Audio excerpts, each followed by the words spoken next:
अदानी समूहाचे सर्वेसर्वा गौतम अदानी यांनी गुजरातच्या मेहसाणा येथील तरंगा जैन मंदिराला भेट दिली। दाभोळामध्ये जैन नेत्यांनी गौतम अदानी यांचं स्वागत केलं। तरंगा जैन मंदिराला भेट दिल्यानंतर तरंगा हिल वाईल्डलाईफ सँक्च्युरीला देखील ते भेट देणार आहेत।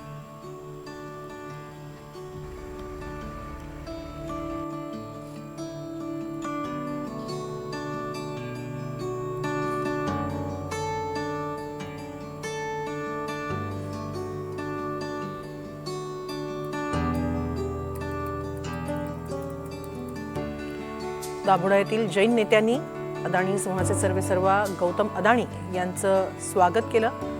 अदानींच्या दौऱ्यानिमित्त विशेष सुरक्षा व्यवस्थाही ठेवण्यात आली।